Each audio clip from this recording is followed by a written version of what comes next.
Hello friends, எல்லாருக்கும் வணக்கம். இப்போ நம்ம நாட்டுக்கோழி குழம்பு வைக்க போகிறோம் ஃப்ரெண்ட்ஸ். நாட்டுக்கோழி குழம்பு எப்படி வைக்கலான்னு பார்க்கலாம்.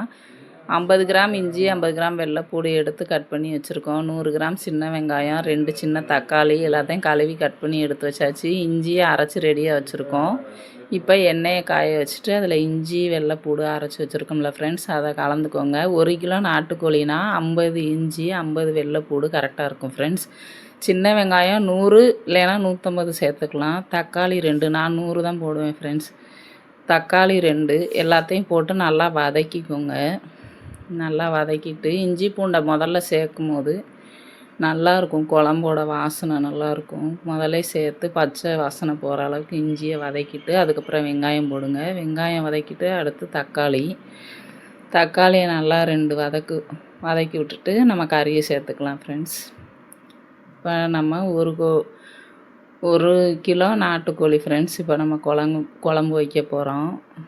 எல்லாருமே நம்ம வீடியோவை விரும்பி பார்க்குறீங்க ஃப்ரெண்ட்ஸ். லைக் பண்ணுங்கள், சப்ஸ்கிரைப் பண்ணுங்கள் ஃப்ரெண்ட்ஸ். ப்ளீஸ் சப்போர்ட் பண்ணுங்கள் எங்கள் சேனலை.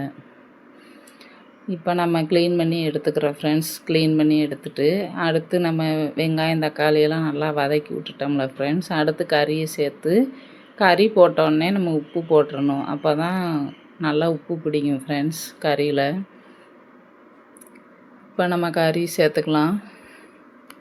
நாட்டுக்கோழி குழம்பு உடம்புக்கு ரொம்ப நல்லது. பிள்ளைங்களுக்கு மாதத்துக்கு ஒரு டைமாவது நாட்டுக்கோழி குழம்பு வச்சு கொடுங்க.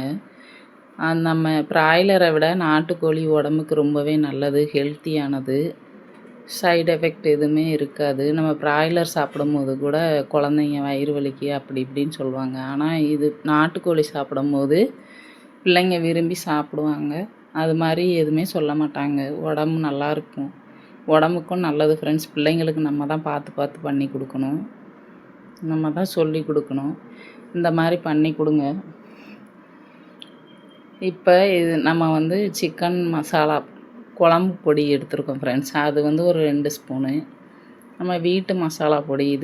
இந்த வீட்டு மசாலா பொடி பார்த்திங்கன்னா நான் வீட்டிலே அரைச்சி வச்சுக்கிடுவேன் ஃப்ரெண்ட்ஸ். இது சாம்பார், புளிக்குழம்பு, நாட்டுக்கோழி குழம்பு, மட்டனு, மீன் குழம்பு எல்லாத்துக்குமே இந்த ஒரு பொடி தான் ஃப்ரெண்ட்ஸ்.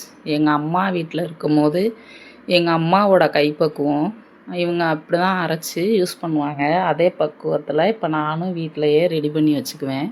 இப்போ ஒரு டைம் நம்ம மசால் பொடி அரைக்கிறோம் அப்படின்னா 4 மாதத்துக்கு எனக்கு சரியாக வரும் ஃப்ரெண்ட்ஸ். மசால் பொடி டிப்ஸ் வேணும்னா கமெண்ட் பண்ணுங்கள் ஃப்ரெண்ட்ஸ். நான் டிஸ்கிரிப்ஷனில் உங்களுக்கு நான் பின் பண்ணுறேன். இது ரொம்ப நல்லது உடம்புக்கு. நம்ம வீட்டிலே மசால் பொடி எல்லாமே ரெடி பண்ணி வச்சுக்கணும். கடைகளில் அவ்வளோவா வாங்குறத தவிர்க்கணும் ஃப்ரெண்ட்ஸ். ஏதாவது எமர்ஜென்சிக்கு வாங்கிக்கலாம். நம்ம வீட்டில் எதுவுமே பண்ணி கொடுக்குறது தான் பிள்ளைங்களுக்கு நல்லது. வீட்டு மசால் பொடி ரொம்பவே நல்லாயிருக்கும், குழம்பு டேஸ்ட்டாக இருக்கும். நாட்டுக்கோழி குழம்புக்கு சொல்லவே வேணாம் ஃப்ரெண்ட்ஸ், செம்மையாக இருந்துச்சு குழம்பு. இப்போ நம்ம உப்பு போட்டு வதக்கியாச்சு. வதக்கிட்டு தேவையான அளவு தண்ணி ஊற்றியாச்சு ஃப்ரெண்ட்ஸ். முதல்ல எண்ணெயை காய வச்சோம், வெங்காயம் தக்காளி வதக்கணும், அப்புறம் கறியை வதக்கணும். அதிலே உப்பு போட்டு வதக்கிட்டு மசால் பொடி எல்லாம் போட்டாச்சு. கறி மசால் பொடியும் கொஞ்சம் சேர்த்துக்கிட்டோம் ஃப்ரெண்ட்ஸ்.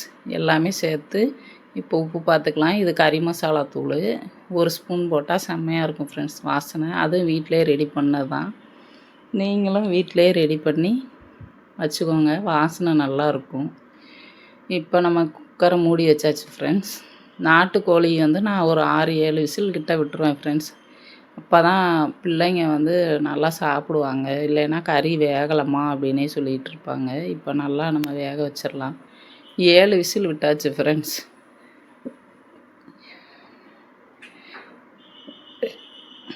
7 விசில் விட்டு அதுக்கப்புறம் நம்ம ஒரு 1/4 மணி நேரம் கழித்து குக்கரை திறந்தால் போதும், கறி ரெடி ஆயிரும். நல்லா வெந்துருச்சு. இப்போ இதில் நான் தேங்காய் எதுவும் சேர்க்க மாட்டேன் ஃப்ரெண்ட்ஸ். உங்களுக்கு தேவைன்னா தேங்காய், ஜீரகம், மிளகு. ஜீரகம் 1 ஸ்பூனு, மிளகு 1 ஸ்பூன் சேர்த்து அரைச்சி ஊற்றி வச்சுக்கலாம் ஃப்ரெண்ட்ஸ். எனக்கு தேங்காய் சேர்த்தா என் பிள்ளைங்களுக்கும் பிடிக்காது, இவங்களுக்கும் பிடிக்காது. அதனால் நான் தேங்காய் சேர்க்க மாட்டேன். தேங்காய் சேர்க்கணுன்னா நீங்கள் சேர்த்துக்கோங்க ஃப்ரெண்ட்ஸ். இப்போ குழம்பு அருமையாக ரெடி ஆயிடுச்சு. நல்லா கறியெல்லாம் நல்லா வெந்துருச்சு. கூடவே ரசமும் ரெடி. Bye friends.